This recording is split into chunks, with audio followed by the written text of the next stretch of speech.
tal? Bienvenidos a una entrevista más de Relatos a Granel. Hoy me entusiasma mucho hablar de el fútbol bajo el microscopio, que es texto. Yo ya se lo dije a Raúl fuera de cámaras, pero si no me gustaba el fútbol, como que ya me empieza a parecer mucho interesante. Muchas gracias por tu tiempo. ¿Cómo estás? Bienvenido. Sí, muchas gracias por la entrevista. Estoy ahora en Berlín y estamos haciendo la entrevista de Berlín a México. Me encanta. Son, creo, 12 horas de diferencia, Ocho, entonces. ocho. Bueno, entonces todavía se alcanza a ver un poquito de lucecita. Prometo no robarte tanto Sí. tiempo, No, pero no hay quiero problema. empezar con el cómo te sientes después de haber hecho la investigación, después de haber estado escribiendo, después de trabajarlo, editarlo y que ahora pues ya esté disponible ya desde hace unos años. De hecho, esté disponible ahora con una nueva edición en todas las Sí. librerías en nuestro Y no, país. de hecho es un proyecto ya bastante largo porque empezó en 2014 con el Mundial de Fútbol en Brasil. Yo estaba escribiendo en aquella época para un portal en Alemania sobre tecnología y sociedad que se llama Telepolis. Y entonces empecé a escribir sobre cuestiones tecnológicas como la cuestión del balón, cómo se manufactura el balón por parte de las compañías que lo manufacturan. También escribí sobre cómo se hacen estadios de fútbol, la arquitectura de los estadios para potenciar el ruido de los espectadores. También me metí con la biología. ¿Qué tiene que decir la biología acerca del mejor pasto, el pasto más adecuado para la temperatura que tiene un estadio en Europa o un estadio en Brasil, que son distintas? Y entonces así a lo largo del tiempo se fueron juntando muchas historias que después traduje al español, aparecieron en parte en México y Ok. ya como recopilación aparecieron en 2020 con el Fondo de Cultura Económica en este libro, que ahora tiene su segunda edición con el Mundial de Fútbol en México. Me parece curioso que los capítulos que salen en este libro que mencionas curiosamente son los últimos, ¿no? Entonces de pronto me pongo a pensar cómo se fueron sumando diferentes capas de diferentes disciplinas científicas para lograr este tomo que pues tiene diferentes aristas desde cómo las ciencias duras, en su caso, tienen un acercamiento tan pues particular en el fútbol. Incluso hasta la economía, la inteligencia artificial al final. Eh, si empezó esto como con unos artículos por ahí del 2014, ¿en qué momento fue tomando forma para que ya dijeras eso se te puede juntar en un libro completo? Y pues si estamos hablando ya de casi 15 años de investigación, o más de 10 años de investigación, ¿cuál es el dato curioso que digas que te llama más la atención? Yo tengo por ahí uno, Bueno, pero quiero realmente escucharte a ti. sí, los artículos estaban desperdigados ahí en ese portal y no tenían un orden, digamos, definido, sino que fueron surgiendo de la inspiración del momento y lo que me interesaba escribir acerca de un determinado aspecto. Por ejemplo, el dinero en el fútbol, qué efecto tiene el precio de los equipos y el precio de los jugadores en la eficacia de los equipos, ¿no? Y solo fue hasta que decidí hacer el tomo para Fondo de Cultura Económica que lo organicé, le di una estructura lógica un poco más adecuada y ya salió a la venta durante la pandemia, básicamente en 2020-2021, y estaba listo para el Mundial de Qatar, que fue, digamos, la idea, ¿no? Que estuviera listo para esa edición. Y afortunadamente el libro se vendió bien, entonces se acabó toda la primera edición y ahora la segunda edición contiene ya, por un lado, correcciones y por otro lado, capítulos adicionales sobre tecnología, como por ejemplo el uso de las computadoras en el fútbol para predecir los goles de los equipos que están participando. Entonces hay un nuevo parámetro que se da después de cada juego, que son los goles que cayeron. El juego terminó 3-0, pero hay otro parámetro que se llama los goles esperados, los goles que la computadora calcula que deberían haber caído si no hubiera tenido mala suerte el delantero que la echó a un lado de la portería. Entonces los goles esperados nos dan una idea de lo que podría haber pasado si hubieran jugado óptimamente los dos equipos, y los goles efectivos es lo que sucede cuando interviene también la buena o la mala suerte según la queramos ver. Ok. A mí me gusta mucho cuando hablamos del lenguaje, ¿no? También, pues como neófito en el fútbol, lo más cercano que siempre tengo es Ted Lasso, esta serie de Apple TV en donde juegan mucho con el lenguaje de entre los que son británicos versus los que son norteamericanos, y así arrancas este libro como dándonos esta explicación de puede ser fútbol, puede ser balompié, puede ser soccer, puede, yo no sabía incluso que en Italia y en algunos otros países pareciera que todo el mundo lo conocemos de una forma, pero son distintos, ¿no? Entonces, desde esa parte como del lenguaje me parece interesante y de ahí nos arrancamos hasta llegar a cosas como muy tecnológicas y cosas que aparentemente yo no sabía que hasta una cancha puede parecerse, desaparecerse abajo y tenga como todas estas construcciones. A mí me parece eh, revolucionario muchos aspectos y cosas Y que no, a lo mejor para el los avance hinchas, ¿no? tecnológico, sí, el avance tecnológico en el fútbol ha sido impresionante en los últimos años, Ujú. porque, por ejemplo, si queremos que no llueva en el estadio, hay que ponerle techo, pero al ponerle techo ya no se ilumina el césped y el césped ya no puede crecer. Entonces, lo que se hace ahora es que se ponen lámparas en los estadios y se ilumina el césped de noche. El césped no duerme, se la pasa creciendo en la noche para que al día siguiente esté listo para ser maltratado por los jugadores. Pero en el caso, por ejemplo, del Estadio Bernabéu en Madrid, como en ese estadio también realizan conciertos de rock y otros eventos y no quieren que se maltrate el césped, lo que hacen es que el césped se oculta, se baja como con elevadores a la parte inferior, al sótano del estadio, y ahí en el sótano del estadio se le ilumina con lámparas para que siga creciendo, mientras que por arriba se mueve un techo que cubre el césped y se puede realizar el evento de rock que se quiere realizar. Entonces el avance ha sido impresionante y lo vemos también con el videoarbitraje. El videoarbitraje ahora evita muchos errores en el fútbol porque el árbitro no puede estar realmente viendo exactamente qué es lo que hizo un jugador o en qué momento se dio el pase, pero ya con las cámaras de video y con todo el procesamiento automático se puede ver exactamente cuándo salió la pelota del botín del pasador y en qué lugar estaba localizado el receptor para ver si no había fuera de lugar. Y para este mundial que viene ahora hay una innovación técnica. El balón va a tener un chip que le indica al árbitro automáticamente en qué momento fue pateada la pelota. Es decir, ya no hay que verlo en la cámara de video. Y hay una señal electrónica que dice exactamente cuándo salió la pelota para el pase y eso va a ayudar sobre todo en situaciones de fuera de lugar. Así que el avance tecnológico ha sido impresionante y lo podemos medir por un solo hecho. El primer mundial que se pudo ver por televisión en todo el mundo fue el de 1966 en Inglaterra. Antes de eso, el mundial de 62 en Chile o el mundial en Brasil en 1950, pues lo Sí. tenían que mandar la cinta en avión o en barco para que la pudieran ver en otros países y en 66 ya se podía ver por satélite.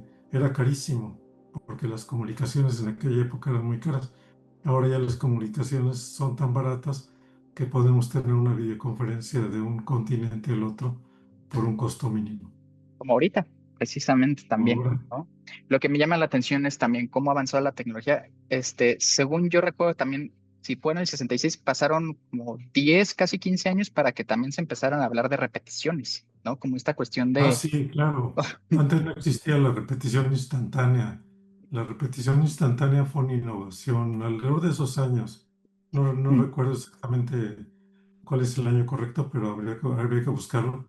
Pero fue alrededor de los 60 que se introdujo la repetición instantánea, que fue una innovación completamente revolucionaria, porque si antes había dudas de qué había pasado en el terreno de juego, ya con la repetición en cámara lenta se podía ver exactamente que no había sido penal o si había sido penal, ¿no? ya sé. Y luego también hasta la cuestión de los balones. Ya hablamos ahorita de la cancha, ya hablamos del estadio, pero hasta el balón puede tener su propia tecnología para saber de qué forma se puede construir, Y con no, qué forma se el puede. balón tiene mucho, sí, el balón tiene mucha tecnología. Adidas, por ejemplo, la compañía que proporciona el balón normalmente para los mundiales, tiene un centro de desarrollo tecnológico en Alemania, en donde diseñan la forma, diseñan los gajos que le van a pegar al balón. La textura de los gajos también se procesa por computadora para hacer que el balón fluya de la mejor manera en el aire y no tenga curvas inesperadas. Y además hay un robot pateador que Mm. patea la pelota cientos y miles de veces hasta que con las cámaras de video que tienen, que miden la trayectoria de la pelota, los ingenieros quedan satisfechos con los resultados y ya producen el balón para el próximo mundial. Y yo pienso que ahora va a comenzar el mundial de 2026. Y en ese centro de desarrollo ya están desarrollando la pelota para el mundial de 2030, en este momento. Increíble cómo se pueden estar, sí. O sea, también creo que en las ternas entre estos 4 años de distancia pareciera que la gente nada más descansa, pero en realidad ya están preparándose, yo creo que incluso hasta para dos más, porque se tiene que anunciar el espacio, se tiene que acondicionar los lugares. Aquí en México lo estamos viviendo todavía con los últimos ajustes, ¿no? O sea, Y semanas no, de antes hecho, y lo que pasó ahora en México es un poco extraño, porque este mundial es el más grande de toda la historia, con 108 partidos. En México solo va a haber 13 partidos, me parece. O sea, es una parte pequeña del mundial. El 75% del mundial se va a realizar en Estados Unidos, sobre todo todos los juegos ya de eliminación y la final. Y entonces, para el número de juegos que va a haber en México, la preparación, digamos que no ha sido tan excelente como podría haber sido. sí, El Estadio Azteca apenas lo están terminando. Y de hecho, el Estadio Azteca ya es un estadio un poco obsoleto, porque antes se estilaba que los espectadores estuvieran más lejos de la cancha. El ángulo de visión de las tribunas es un ángulo muy, muy bajo. No se puede ver, de hecho, muy bien.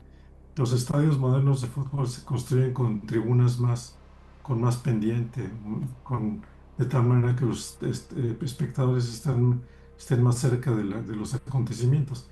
Entonces hay toda una serie de cosas también arquitectónicas que han cambiado mucho a lo largo de los años y que habría que haber tenido en cuenta para este mundial. Pero bueno, si México nada más tiene, digamos que el 15% del mundial, no es tan importante. sí. O sea, a final de cuentas creo que también es eso a lo que quería llegar, ¿no? O sea, como que tratar de darles una especie de sinopsis, porque a mí me parece que puede ir de esto hasta al final la parte económica y la derrama que pueda generar, y también es eso, que lo vamos viendo aquí, ¿no? En el libro reflejado. A mí me gustaría preguntarte, eh, con este ritmo tan acelerado y que ya estamos en una segunda edición, creo que esta investigación, este trabajo tuyo se termina convirtiendo en un trabajo vivo, ¿no? Como si a final de cuentas va a necesitar otra actualización. Es decir, Ah, creo sí, que de claro, aquí a ¿no? De 4 años hecho, vamos a sí, tener que sí, vernos para la siguiente edición, ¿no? O sea, a lo sí, mejor con así todo lo que es. has visto, ¿qué te imaginas? Como si tuviéramos que hablar como esta ciencia ficción que tarde que temprano nos va a alcanzar, ¿no? Un poquito más narrativo. ¿Qué te imaginas cómo va a ser el fútbol de aquí a unos años? Bueno, lo que hemos visto, o sea, hay dos cuestiones: cómo va a ser el fútbol, cómo van a jugar los jugadores, y por otro lado, cómo va a ser la tecnología alrededor del fútbol, ¿no? El fútbol va a seguir siendo el mismo, pero lo que hemos vivido en las últimas décadas es que ha aumentado el atleticismo de los jugadores. Podemos ver, por ejemplo, juegos del Mundial de México de 1970 y compararlos con los juegos actuales, y parece que estuvieran corriendo en cámara lenta los jugadores de 1970. No se compara la velocidad, es mucho más atlético todo y mucho más, el físico tiene mucho más que ver. La altura promedio de la mayor parte de los equipos de fútbol que van al mundial ahora es arriba de 1,80 metros de altura, que Wow. en 1970 hubiera sido impensable. Entonces hay toda una serie de parámetros que indican que el fútbol cada vez es más atlético, cada vez más rápido, y bueno, no sabemos cuál es el límite, pero nos estamos moviendo hacia allá. Y desde el punto de vista tecnológico, yo lo que espero es que el videoarbitraje se haga mucho más preciso, que no haya que esperar minutos, 5 o 6 minutos para que se tome una decisión, sino que la Claro. decisión se tome prácticamente instantáneamente por la computadora y se sepa que es una decisión adecuada. Además de que pienso que muchos otros series de parámetros van a ayudar a entender el fútbol de una manera distinta. Por ejemplo, ahora es común que se muestre en la televisión por dónde ha andado corriendo un jugador, lo que Sí. se llama el mapa de calor de la cancha, donde uno puede ver que un jugador ha andado por el medio de la cancha o en dado de defensa y se puede comparar con otros jugadores en el equipo para ver quién es el que corrió más, quién es el que corrió menos, los diferentes tipos de estrategias. Messi, por ejemplo, no corre tanto, corre en promedio 10 kilómetros por partido, mientras que hay jugadores que corren 13 o 14 kilómetros por partido, pero Messi tiene siempre una buena ubicación. Ese es Claro. su poder, saber dónde estar correctamente ubicado. Y entonces, toda esa serie de informaciones adicionales, lo que se llama la ciencia de datos, van a dar otra forma también de entender al fútbol, también para el espectador en la televisión misma.